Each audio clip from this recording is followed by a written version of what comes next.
Assalamualaikum warahmatullahi wabarakatuh. Alhamdulillahirabbil alamin. Assalatu wassalamu ala asyrafil anbiya'i wal mursalin sayyidina Muhammadin wa ala alihi wa sahbihi wa man tabi'ahum bi ihsanin ila yaumiddin. Wa ba'du.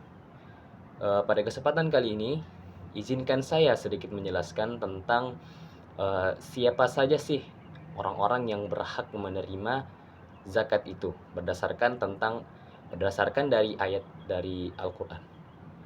Baik, sebelum saya memulai materi ini, izinkan saya untuk memperkenalkan diri terlebih dahulu. Perkenalkan, nama saya Ahmad Syamil Zakir.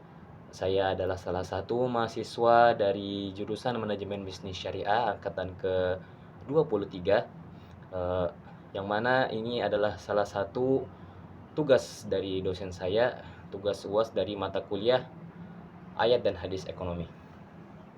Baik, sebelum saya mulai, Allah Subhanahu wa taala berfirman dalam surah At-Taubah ayat ke-60 yang berbunyi, A'udzubillahi minasyaitonirrajim. Innamas shadaqatu lil fuqara wal masakin wal 'amilin 'alaiha wal mu'allafati qulubuhum wa fir riqabi wal gharimina wa fi sabilillahi wa ibnis sabil.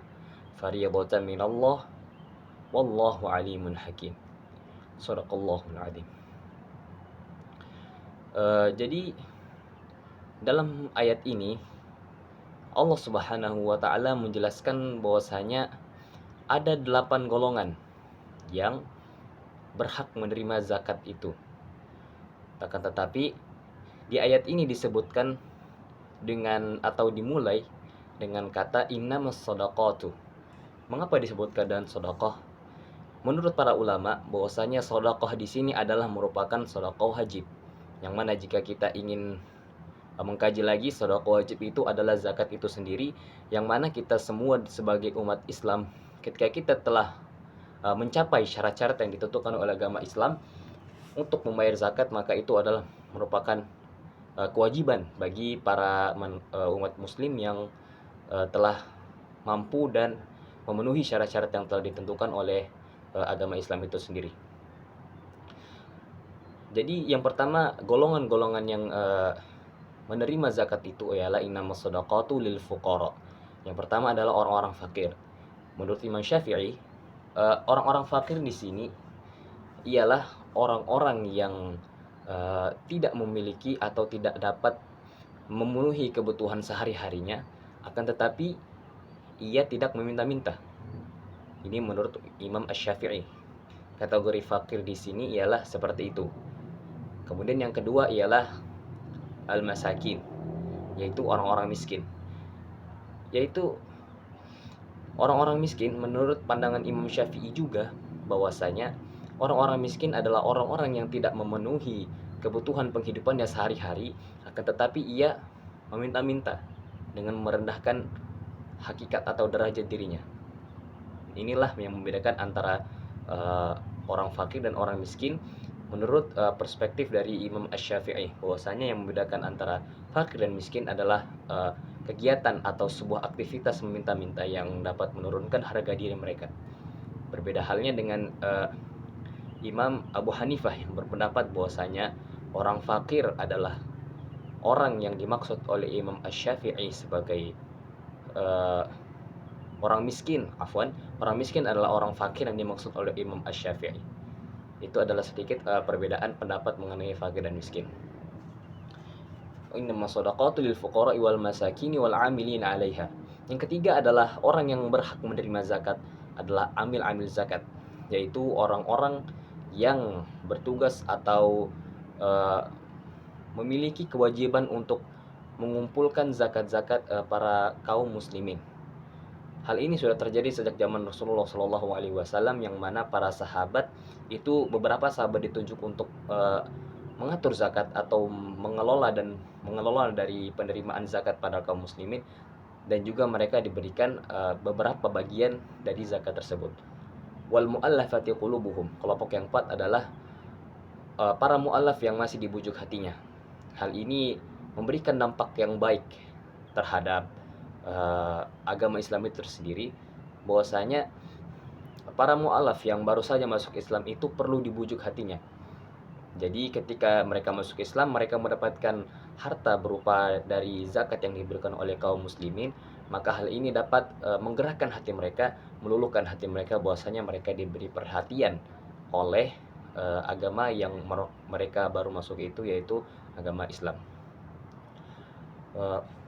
Wal gharimin itu adalah untuk orang-orang yang berhutang. Kalau saya tidak salah, wal gharimin adalah untuk orang-orang yang berhutang. Jadi orang-orang yang berhutang juga itu berhak menerima zakat itu sendiri, dikarenakan umat Islam adalah agama yang membantu sesama. Dan wafir riqabi wal gharimin, wafir riqab yaitu orang-orang untuk memerdekakan budak. Jadi harta zakat itu juga dipakai untuk memerdekakan budak. Ada dua hal dalam memerdekakan budak itu. Yang pertama ialah ketika kita memiliki budak dan kita melepaskannya. Yang kedua ialah ketika kita melihat ada seseorang yang dibudak, maka kita menebusnya. Dan uang tebusan itu bisa kita gunakan atau kita ambil dari harta zakat. Wal gharimin wa fi sabilillah, dan untuk jihad fisabilillah. Untuk orang yang tujuh adalah fisabilillah. Jadi fisabilillah di sini memiliki makna yang khusus dan makna yang sangat umum. Fisabilillah adalah makna yang khususnya ialah seperti orang yang sedang berperang.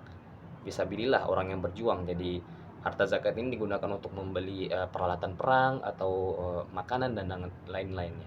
Adapun secara umum ialah fisabilillah banyak.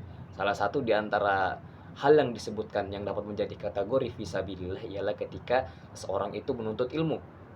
Jadi seperti pengalokasian dana beasiswa atau yang lain sebagainya, itu juga bisa termasuk dalam kategori fisabilillah ini. Namun di sini terdapat sedikit perbedaan ulama yang mana yang termasuk dalam hadis ini. Kemudian yang terakhir ialah wabni sabil, ibnu sabil, atau untuk orang-orang yang sedang dalam perjalanan.